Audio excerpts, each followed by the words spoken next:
to our complaint to underscore the frequency and seriousness of these allegations. I hardly ever attend a meeting or talk to somebody from Western North Carolina on the phone without them raising the concern about HCA's quality of care. I want to thank everyone who has shared their concerns with my office and me these past couple years. Your words, your written complaints, your letters have been heard loud and clear. Patients in Western North Carolina deserve quality health care, and that is exactly why I am taking this action today. Let me walk through what we've learned in the course of our investigation and what we are alleging in our lawsuit. HCA management is failing to comply with its commitments to provide emergency department services and oncology services in several meaningful ways. I'll begin with the emergency services allegations. First, staffing. HCA Mission's understaffing has impacted patients who report waiting hours to be seen, falling with no one around to assist, or going hours without being seen by a nurse. Additionally, because there are not enough support personnel, the emergency department is frequently filthy. We've heard from current and former HCA Mission staff that they're not willing to be employed by an administration that works them to the bone without giving them enough support or resources or addressing their concerns. Second, wait times. HCA Mission's emergency room has well above average wait times, and too many patients are waiting hours or even more than a day to be admitted. Third, bed shortages. Today, HCA Mission has more beds than it did prior to the sale, but wait times are 50% longer.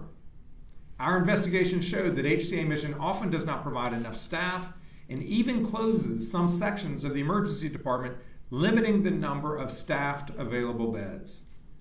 As a result, HCA performs triage in the waiting room, where patients get care that lacks privacy, attention, and sanitation during a health emergency.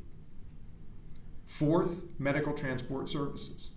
Mission is taking hours to admit patients, which is impairing medevac and ambulance services. Paramedics and emergency responders are forced to wait hours for patients to be admitted, keeping them from being able to respond to other emergency calls. We've even received complaints of paramedics themselves having to clean the emergency department just so their patients can be admitted. We've heard many heartrending stories about the lack of quality care in the emergency department, and I want to read just one. I was a patient at HCA Mission Hospital. My care was not acceptable, and I was very disappointed compared to previous visits I had prior to the HCA acquisition. It took forever to get someone to help me once I was placed on the floor, prior to waiting hours in the emergency room. Once admitted, my IV ran out of fluid, and for hours the machine was beeping. The nursing staff actually showed me how to cut the machine off because they didn't have enough staff to cover the patient load on the floor. The IV had dislodged and I had blood all over my bed, gown, and the floor. I pushed the call button time and time again, only to have zero response from staff. Once someone finally came to my room, I asked multiple times to please change my sheets and gown, only to be told that they had no clean linens to give me. I spent 2 days in a soiled bed and gown. I'm thankful that I'm able to ambulate because no staff was available to assist me for anything.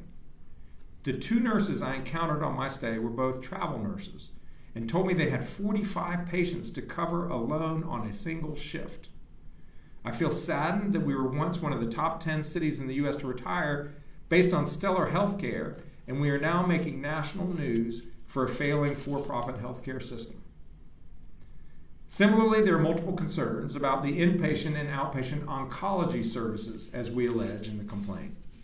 First, bed and staffing shortages. In 2021, HCA Mission employed 5 medical oncologists. Today, HCA Mission does not have a single medical oncologist on staff. Not surprisingly, HCA Mission canceled 45 appointments for cancer patients in the first 6 months of this year, which is the same number it canceled in all of 2020.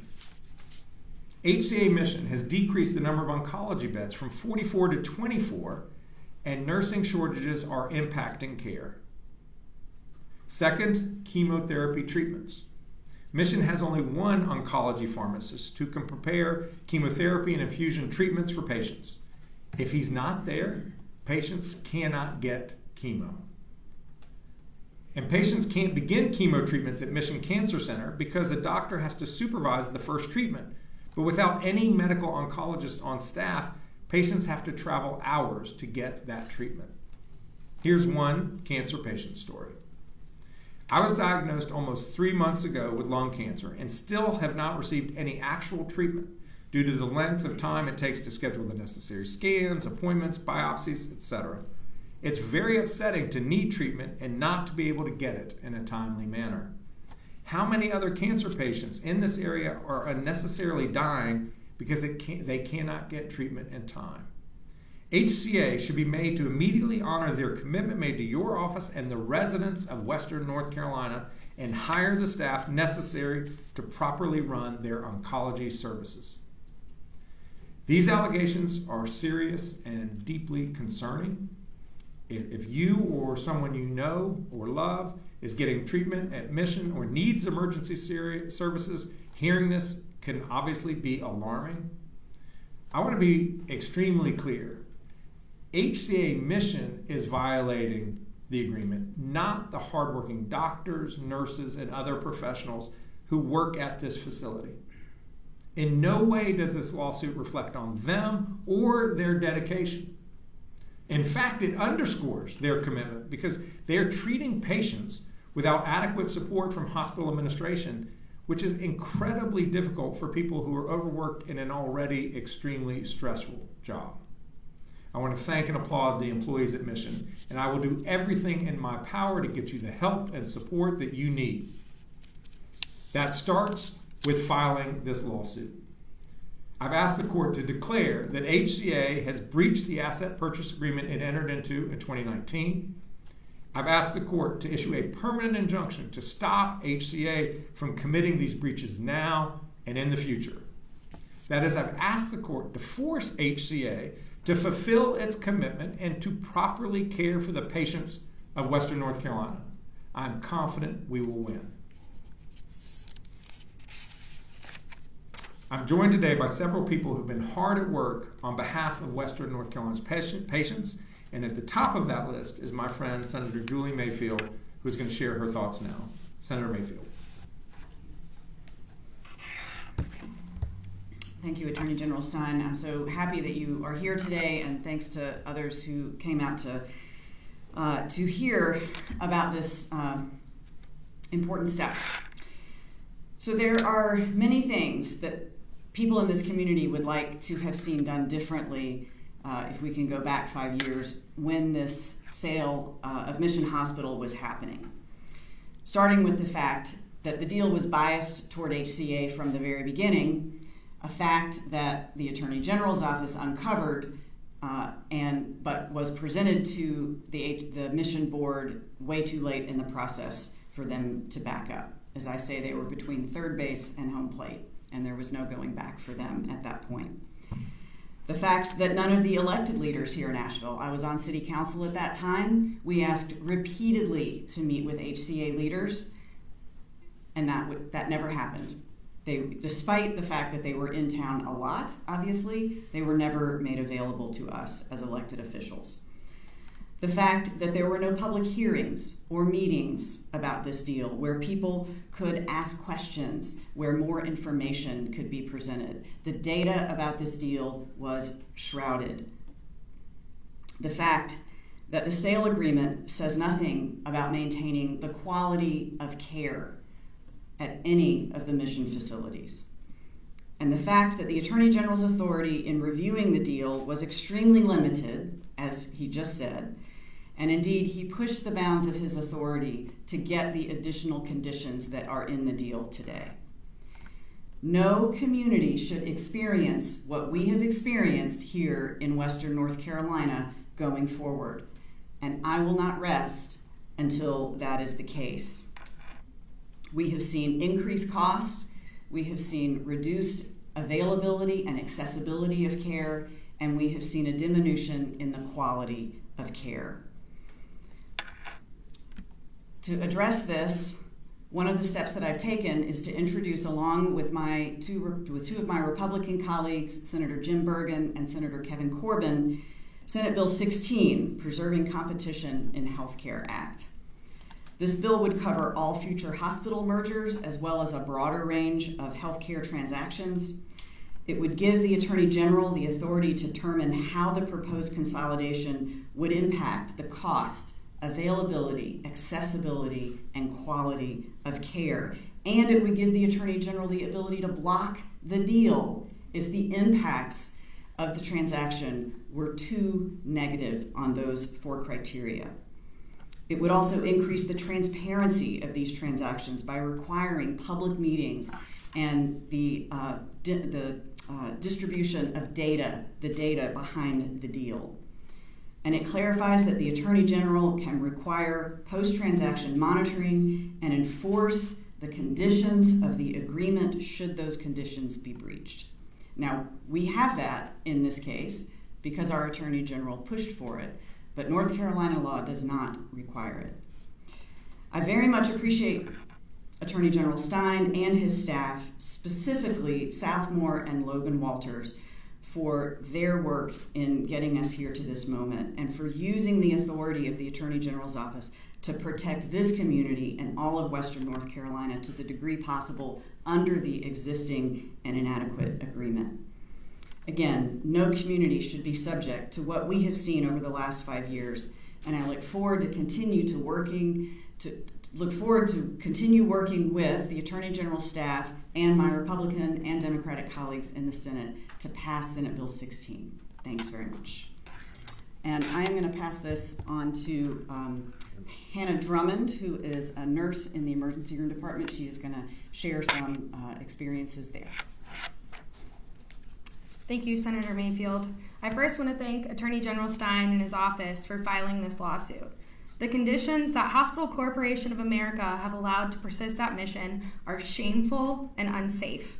Just this week, when I worked a shift in triage, we had more than 10 patients per nurse, patients being admitted to the floor straight from the waiting room without ever being assessed by a nurse, patients who are unstable, not being monitored on cardiac monitors, and ambulances stuck waiting in the back to offload patients and be able to enter back into the community.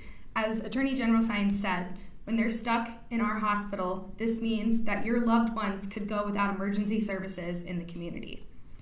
All the while, to make more money, HCA kept its doors open to transfers, even though we had 140 plus patients in our department and a 96-bed ER. A nurse in my department recently shared with me that when they served as an Army medic, they experienced less difficulty than the shifts that they work in Mission's ER. The front waiting room often resembles a war zone. Patients are unmonitored in this area. If they need oxygen, there's not the proper equipment to continuously administer that.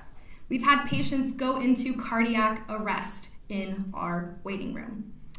In our bed pod, we have patients on life-supporting medications in hallway beds, unmonitored. We have had patients die in hallway beds. We have had too many near misses.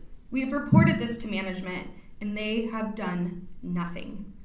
Only when DHHS or Joint Commission is in town do they make efforts to adequately staff this ER, not just with nurses, but techs, housekeeping, transporters, and more.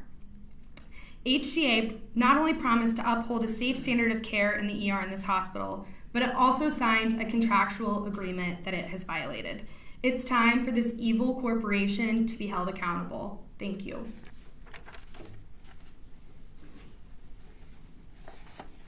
Good morning. My name is Ed Genest, and I've been living with incurable cancer since I was diagnosed in July of 2019. My life is intersected with Mission Health in 2 primary areas, the emergency department and Mission Cancer Care. I began chemo after major surgery in late 2019. My oncologist and the infusion staff were the best I could ask for.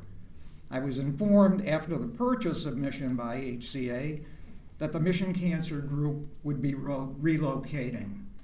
I had a real concern that they might be relocating outside of Asheville.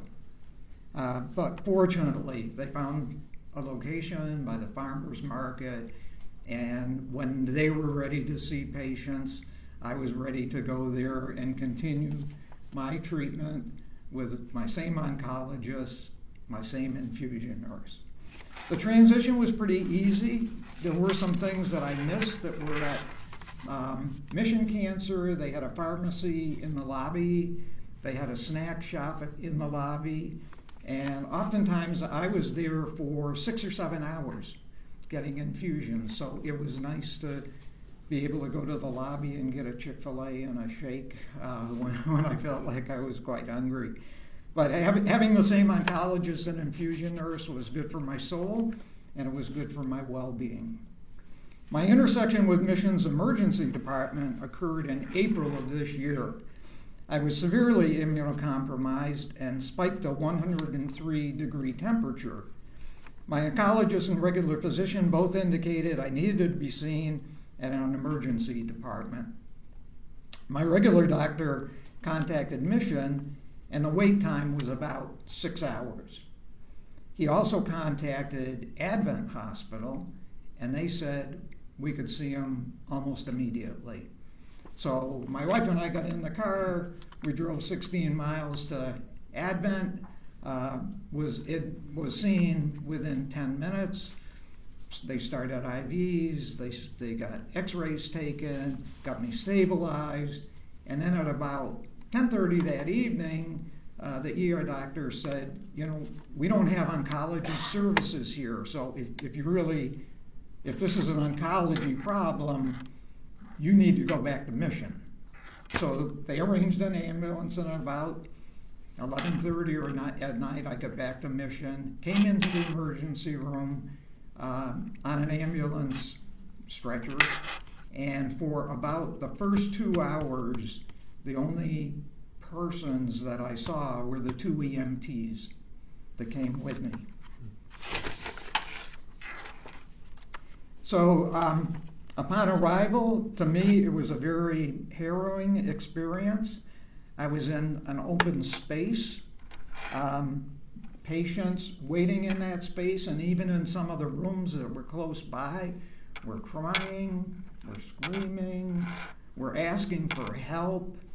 And it was just, and I was in that space for about 2 hours.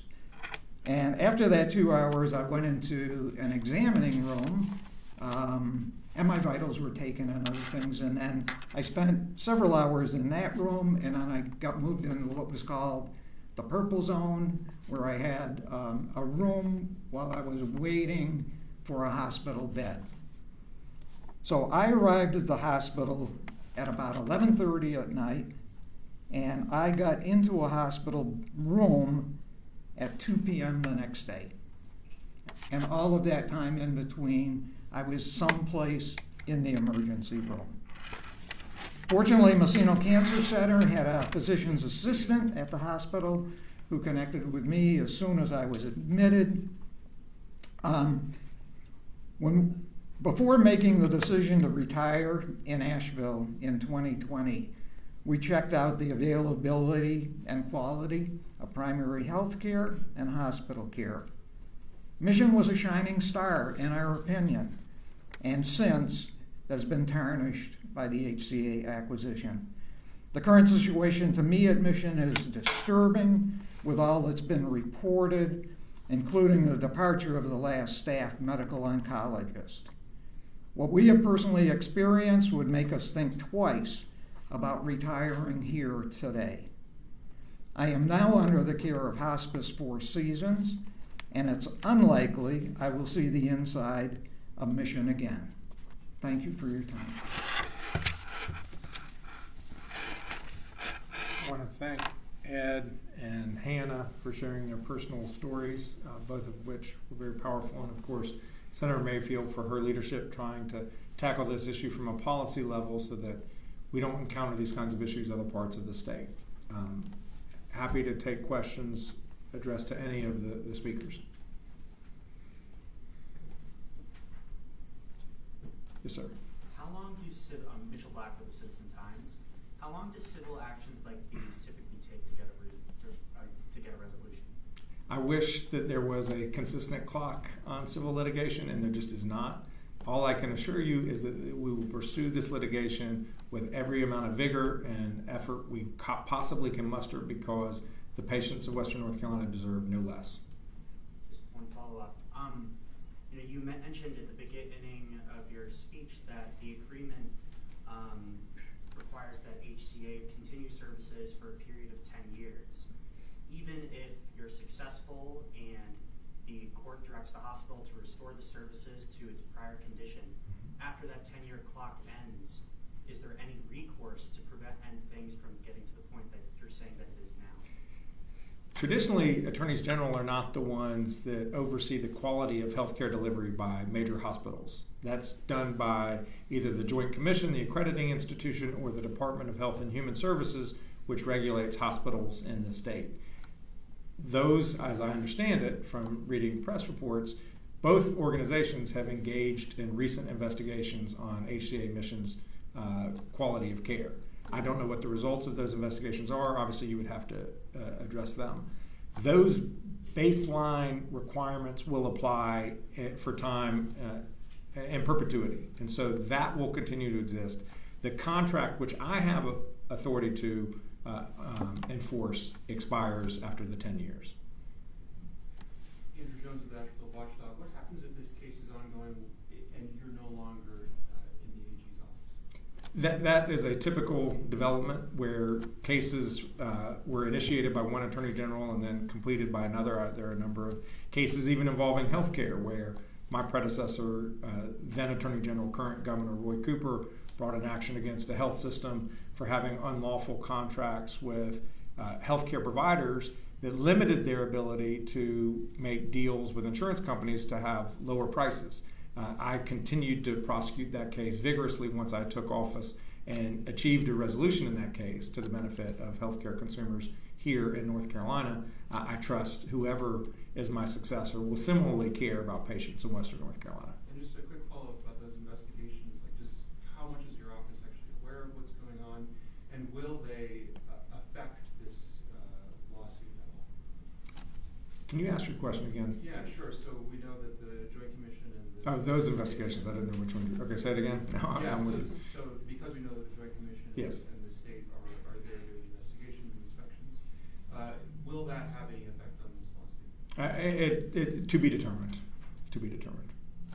So do you regret approving of this deal back in 2019, and how do you respond to critics who will say that you and your office bear some of the blame for us getting to this situation today?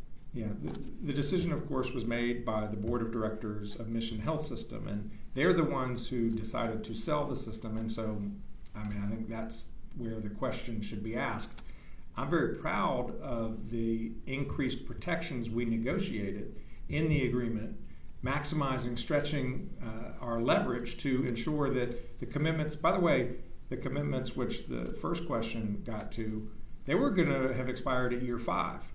Next year is year 5. So had we not stretched and pushed them to double the amount of time they were committing them, we wouldn't even have a basis for a lawsuit today.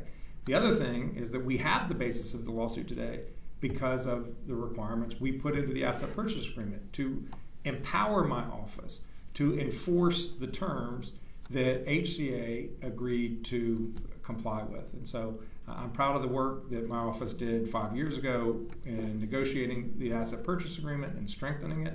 And I'm incredibly proud of the work my office is doing today. I can't even begin to tell you how many hours that the lawyers in my office have worked putting together a 50-page complaint and 16 affidavits.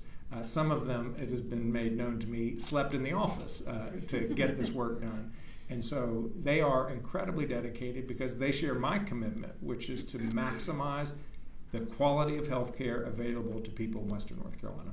And one quick follow-up to that, what is your response to critics who will note that this is happening going into an election year in which you're running for governor? Yeah, it has absolutely nothing to do with that. This has to do with a thorough investigation, hearing from people in Western North Carolina, investigating them, determining the seriousness and breadth of those complaints, engaging with HCA on a good faith basis to try to get them into compliance without having to litigate, and then concluding that they were not going to do what needed to be done. So we're moving as quickly as we possibly can, and it has absolutely nothing to do with an election cycle. Justin Berger, News 13. What do you feel when you hear and see those stories from the emergency room? No, it breaks my heart. I mean, we've all been in the emergency room, either for ourselves or a loved one, and to imagine your loved one having to sit in a soiled bed for 2 days and have an IV not work and have to be taught how to turn the machine off because they're unable to address the underlying cause that's making the machine beep. That is unacceptable quality of care in modern day North Carolina. The people of Western North Carolina deserve more, and that's why we're working so hard. What's your office's contact been like with HCA over the last 45-ish days? Yeah, we've been engaged with HCA for months. There's been more letters, more phone calls, more meetings, more Zooms than I can count. And we've constantly been making them aware of what the issues are and telling them that they need to fix those problems, and they have not done so. Because they've not done so, we're bringing this action today. So the Attorney General's office is sort of the third leg of the oversight process, right? There's the independent monitor, and then there's Dogwood Health Trust, and then there's your office. That's right. Your office had previously been critical of the independent monitor's role in overseeing the compliance agreement, and I know that they sent a letter responding to some of your concerns. Do you have any thoughts on the role that the independent monitor and Dogwood Health Trust has played in overseeing this agreement? The independent monitor actually has uncovered some of the information that has helped us to bring this case today, so I appreciate that work. I hope and expect they will remain vigorous in overseeing HCA's compliance on all of the terms. This is the lawsuit today just deals with 2 very specific provisions at a single hospital. There are 6 in the system, and there are multiple commitments that HCA made, and we have to be on top of HCA for the next 5 years to make sure that they remain in compliance with all of those provisions. And my expectation is that the monitor will continue to do that. And then, of course, Dogwood's primary job is to put that $1.5 billion that's essentially in a public trust back into the community to improve the health and quality of life of people of Western North Carolina. And they're doing that. And they're doing a good job. They've been partners with my office on a number of initiatives involving opioids. And so that's their primary role. But, of course, they have a fiduciary responsibility to ensure, again, HCA's compliance with the terms. Dogwood's 2022 report didn't find any non-compliance. Can we expect to see evidence of non-compliance in the 2023 report? You'll have to ask Dogwood. Yeah, I have no idea what their report will or will not say. I'm an independent actor, and I've been made aware of all of these complaints. I allege these complaints constitute violations of the asset purchase agreement that HCA agreed to. They signed a document committing to continue to provide high-quality emergency department and oncology services here at HCA Mission in Asheville. They are not doing that work, and we are taking them to court to ensure that they get into compliance immediately. The people of Western North Carolina, the patients of Western North Carolina deserve that. Is this a snap your fingers issue and it'll get better, or how long do you think the patients of Western North Carolina are going to have to wait to get that quality of care? I have no ability to predict how long it will take the courts to determine that we've won and to order compliance. My hope is that we don't need to get to final judgment. There's absolutely nothing that would prevent HCA from engaging our office substantively in addressing these issues today. They can do it today, they can do it tomorrow, and we're happy to engage them at any time. Yeah. Based upon how they've responded while being under investigation by the Department of Health and Human Services and Joint Commission, they have the ability to staff us up immediately.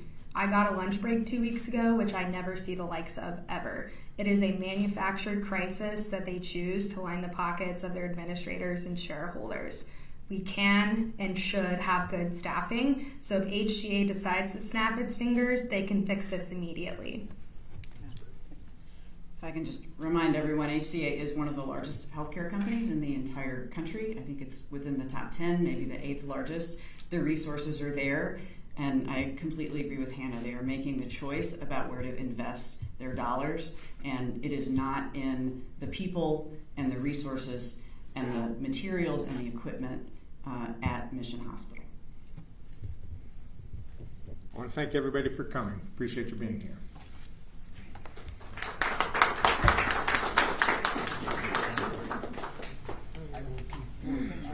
Hey Seth, good to see you. I actually just saw an email this morning. I'm gonna be back in touch with you about Vince Gilmer. He is still stuck in Virginia. And the roll board put a requirement on his release that he must be in a locked facility. When he gets here, we don't have locked hospitals here, and that's where he needs to be. And so I think, again, I just have an email from Benjamin Gilmer, but what I would love is some communication from Josh, and then I'm going to ask Cody the same thing. Assurances that the people of North Carolina will remain safe until Gilmer comes back. And this is a man who's probably 7 years old and is in that nature. I